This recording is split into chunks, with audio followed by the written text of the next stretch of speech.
दिल्ली के एक हलचल भरे इलाके में स्थित शर्मा परिवार का विशाल मकान सुबह की धूप में चमक रहा था।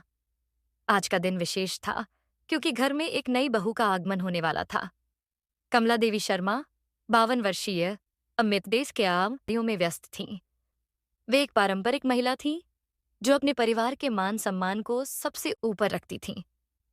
उनका पति राजेश शर्मा एक सरकारी अधिकारी थे और उनके 3 बच्चे थे। सबसे बड़ा अमित, 28, मध्यम सुनीता, 25 और सबसे छोटा रोहित, 22। सुनीता, जल्दी करो, बारात आने वाली है, कमला देवी चिल्लाईं। दूसरी तरफ प्रियंका गुप्ता, 24 वर्षीय, अपने मायके में तैयार हो रही थी। वह एक कंप्यूटर इंजीनियर थी और एक प्रतिष्ठित आईटी कंपनी में काम करती थी। उसके माता पिता ने बहुत सोच समझकर इस रिश्ते की हामी भरी थी। प्रिया बेटी, याद रखना, सास ससुर का सम्मान करना, वे तुम्हारे माता पिता के समान हैं, उसकी माँ ने समझाया। पहली मुलाकात। शादी के दिन रंग बिरंगी रौनक थी। पहले कुछ दिन सब कुछ ठीक चलता रहा, लेकिन जल्द ही छोटी छोटी बातों पर मतभेद होने लगे। पहले संघर्ष। 1 सप्ताह बाद प्रियंका ने अपनी नौकरी के बारे में बात की। प्रियंका, माँ जी, मैं कल से ऑफिस जाना चाहूंगी। कमला देवी, चौंकते हुए, नौकरी? अभी तो तुम्हारी शादी हुई है, पहले घर बार संभालो। प्रियंका, माँ जी, मैंने बहुत मेहनत करके यह नौकरी पाई है और घर का काम भी मैं करूंगी। कमला देवी, हमारे घर में बहुएं काम पर नहीं जाती, घर ही सबसे बड़ा काम है। अमित बीच में फंस गया था। वह अपनी माँ और पत्नी दोनों को खुश रखना चाहता था। बढ़ता तनाव। दिन बीतने के साथ साथ स्थिति और भी जटिल होती गई। प्रियंका रोज सुबह जल्दी उठकर घर का काम करती, लेकिन कमला देवी को लगता था कि वह काम में मन नहीं लगाती। कमला देवी, प्रिया, यह सब्जी में नमक कम है और रोटी भी सही से नहीं बनी। प्रियंका, धैर्य से, माँ जी, मैं सीख रही हूँ, आप सिखाएंगी तो जल्दी सीख जाऊंगी। कमला देवी, सीखने की उम्र शादी से पहले होती है, अब तो तुम्हें सब कुछ आना चाहिए। समझने की कोशिश। एक दिन प्रियंका ने देखा कि कमला देवी अकेली बैठी परेशान लग रही हैं। उसने हिम्मत जुटाकर पास जाने की कोशिश की। प्रियंका, माँ जी, आप ठीक है ना? कुछ परेशानी है? कमला देवी, आश्चर्य से, तुम्हें क्या लगता है? प्रियंका, माँ जी, अगर आप कहें तो मैं आपकी मदद कर सकती हूँ।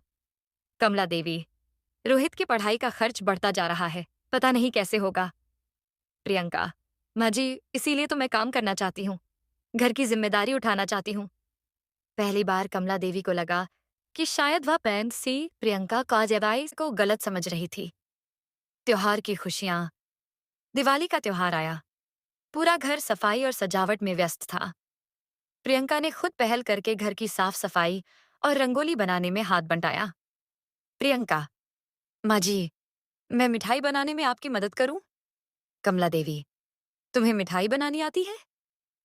प्रियंका, माँ जी, मम्मी ने सिखाया था, आप देखिए। प्रियंका ने बड़े प्यार से गुजिया और लड्डू बनाए। कमला देवी ने चखकर देखा, स्वाद बहुत अच्छा था। कमला देवी, वाह बेटी, बहुत अच्छी बनी है। यह पहली बार था जब कमला देवी ने प्रियंका की तारीफ की थी। बीमारी का सहारा। दिवाली के बाद कमला देवी तबीयत खराब हो गई। तेज बुखार और कमजोरी के कारण वे बिस्तर पर पड़ी रहीं। प्रियंका ने तुरंत उनकी देखभाल की जिम्मेदारी ले ली। प्रियंका, माँ जी, दवाई का समय हो गया और ये काढ़ा पीजिए। कमला देवी, कमजोर आवाज में, प्रिया, तुम अपना काम करो, मैं ठीक हो जाऊंगी। प्रियंका, माँ जी, आप मेरी माँ हैं, आपकी सेवा ही मेरा काम है। 3 दिन तक प्रियंका ने रात दिन कमला देवी की सेवा की, खाना खिलाया, दवाई दी और उनका हालचाल पूछती रही। दिल की बात।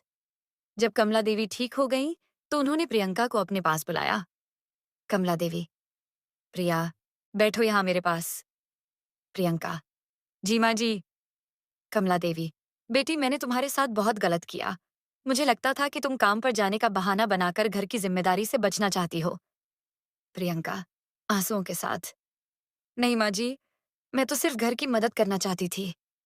कमला देवी, मैं समझ गई बेटी, तुम कल से अपनी नौकरी पर जाना शुरू कर सकती हो। नई शुरुआत। प्रियंका जब ऑफिस जाने लगी तो उसने एक नया रूटीन बनाया। सुबह जल्दी उठकर नाश्ता तैयार करती, शाम को घर आकर खाना बनाने में कमला देवी की मदद करती। कमला देवी, प्रिया तुम इतनी मेहनत क्यों करती हो? थक जाओगी। प्रियंका, माँ जी, ये सब मेरे लिए खुशी की बात है। मैं चाहती हूँ कि आप गर्व कर सकें। धीरे धीरे दोनों के बीच समझ बढ़ने लगी।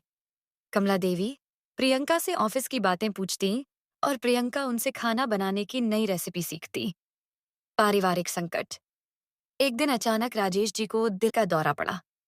पूरा परिवार अस्पताल में इकट्ठा हुआ। डॉक्टर ने बताया कि ऑपरेशन की जरूरत है और खर्च काफी ज्यादा होगा। कमला देवी रोते हुए, पता नहीं इतने पैसे कहाँ से लाएंगे। प्रियंका, माँ जी, चिंता न करें, मेरी तनख्वाह है और कुछ सेविंग्स भी हैं। अमित, प्रिया, लेकिन। प्रियंका, अमित जी, ये हमारे पापा हैं, पैसे की बात बाद में करेंगे।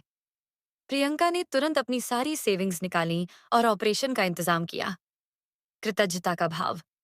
राजेश जी का ऑपरेशन सफल हुआ। जब वे ठीक होकर घर आए तो कमला देवी की आंखें नम थीं। कमला देवी, प्रिया, तुमने जो किया वह मैं कभी नहीं भूलूंगी। प्रियंका, माँ जी, आप ऐसा क्यों कह रही हैं? ये तो मेरा फर्ज था। राजेश जी, बेटी प्रिया, तुमने सच में हमारी जान बचाई है। उस दिन के बाद कमला देवी ने प्रियंका को एक बेटी की नजर से देखना शुरू किया। खुशियों का त्योहार, होली का त्योहार आया। इस बार माहौल बिल्कुल अलग था। कमला देवी और प्रियंका मिलकर रंग तैयार कर रही थीं। कमला देवी, प्रिया, आज तुम मेरी सबसे प्यारी बहू हो। प्रियंका, माँ जी, मैं तो हमेशा से आपकी बहू हूँ। कमला देवी, नहीं बेटी, आज तुम मेरी बेटी हो। दोनों ने एक दूसरे को रंग लगाया और गले मिली।